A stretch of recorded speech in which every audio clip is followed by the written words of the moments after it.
السلام علیکم ورحمۃ اللہ وبرکاتہ۔ رب سے جڑنے کا سفر، قسط نمبر 2۔ فاطمہ کے بہتے ہوئے آنسو دیکھ کر قرۃ العین محبت سے آگے بڑھی اور اسے گلے سے لگا لیا۔ گلے لگتے ہی فاطمہ نے ہچکیوں سے رونا شروع کر دیا۔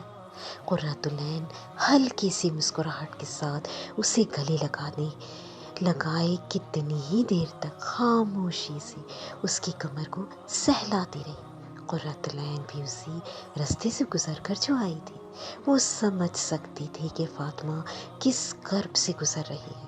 بعض اوقات انسان کو واقعی کوئی ایسا ساتھ چاہیے ہوتا ہے جو اس کے اندر کے اٹھتے ہوئے شور کو خاموش بہتے ہوئے آنسوں سے سمجھ جائے۔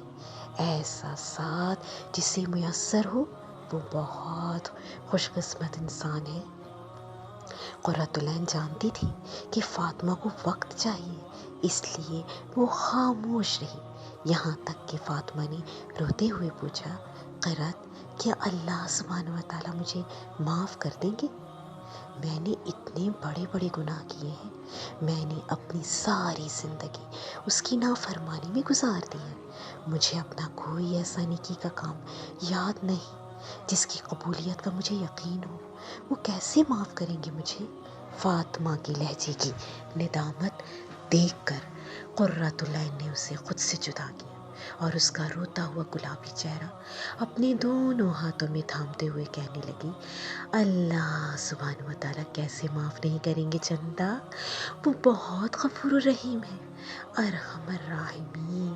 انسان جب اپنے دل میں سچی ندامت لے کر اس کے حضور توبہ کرتا ہے نا، اپنے گناہوں کا اعتراف کر کے اس سے معافی مانگتا ہے، اس گناہ والی زندگی کو چھوڑ دیتا ہے، تو اللہ سبحانہ و تعالیٰ خود بڑھ کر اسے تھامتے ہیں۔ مگر قرۃ، میرے گناہ کوئی چھوٹے گناہ تو نہیں ہے نا؟ فاطمہ اس بات کی مزید یقین دہانی چاہتی تھی کہ کیا اللہ سبحانہ و تعالیٰ اسے واقعی معاف کر دیں گے۔ اچھا رکو، میں تمہیں کچھ دکھاتی ہوں۔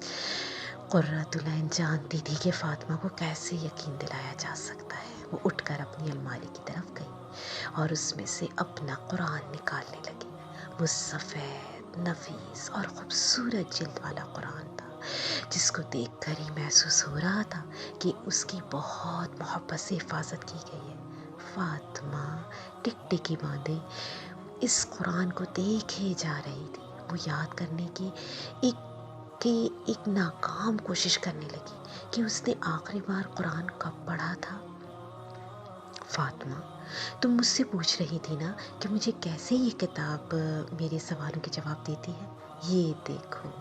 قرۃ العین نے قرآن کھولا اور فاطمہ کے سامنے کر دیا، لو تمہارے پہلے سوال کا جواب۔ قرۃ، میرا وضو نہیں ہے۔ فاطمہ شرمندہ ہوئی، کوئی بات نہیں، تم ایسے ہی دیکھ لو چندہ، میں نے پکڑا ہوا ہے۔ قرۃ العین نے مسکراتے ہوئے نرمی سے کہا۔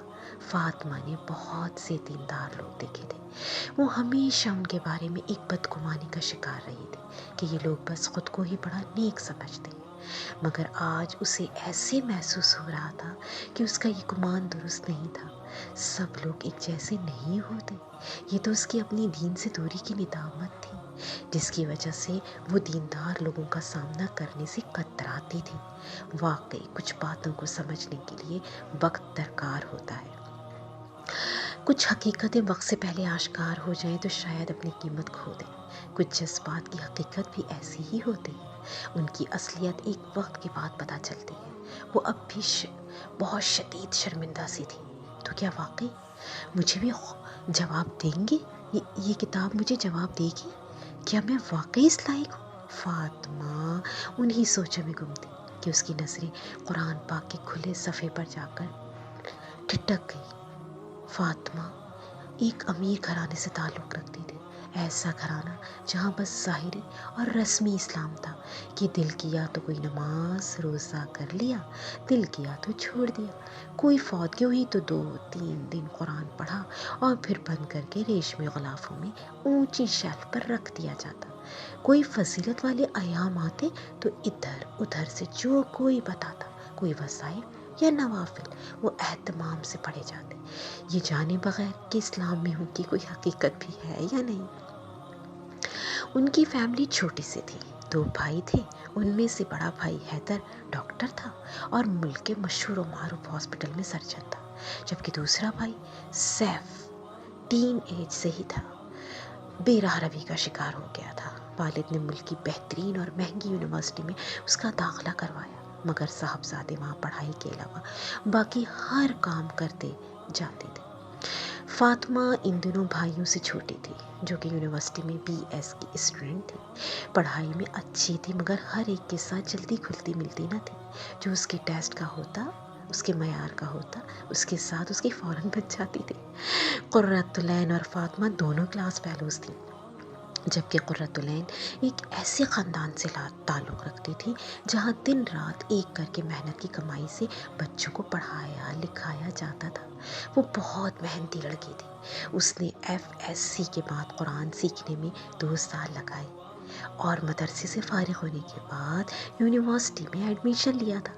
فاطمہ نے کبھی بھی خود قرۃ العین سے علیق سلیق نہیں کی تھی، مگر قرۃ العین ہمیشہ اپنی تمام کلاس فیلو سے بہت اچھے اخلاق سے ملا کرتی تھی۔ وہ واحد اس کلاس میں لڑکی تھی جو مکمل پردے میں آتی تھی، مکمل سیاہ عبایا، اس کے پردے میں اس کی آنکھوں کے سوا کچھ نظر نہ آتا تھا، اور آنکھیں بھی وہ جو حیا سے بھری ہوئی اکثر جھکی ہی رہتی تھیں۔ اس کے پردے پر اکثر کلاس فیلوز اس کا مذاق بھی بناتی تھیں۔ کچھ نے تو اس کا نام ہی کالا کوا رکھا ہوا تھا، مگر وہ ہمیشہ ایسی باتوں کو اسمائل کر کے ایسے ہی اگنور کر دیتی تھی، کیونکہ وہ جانتی تھی اسے اس کے رب نے یونیک بنایا ہے، سب سے ہٹ کے۔ تو وہ احساس کمتری کا شکار ہو کر اس دین اور ہدایت کی نعمت کی ناشکری نہیں کر سکتی تھی۔ فاطمہ نے کبھی اس کی طرف دھیان نہیں دیا تھا، مگر اب حالات نے ایسی کروٹ لی تھی کہ فاطمہ کو قرۃ العین کے پاس آنا ہی پڑا۔ اس ناول کا اگلا پارٹ انشاءاللہ تعالی جلد ہی اپلوڈ کر دیا جائے گا۔ اگر کسی نے ہمارا چینل سبسکرائب نہیں کیا تو جلدی سے سبسکرائب کریں اور شیئر کا بٹن دبا دیں۔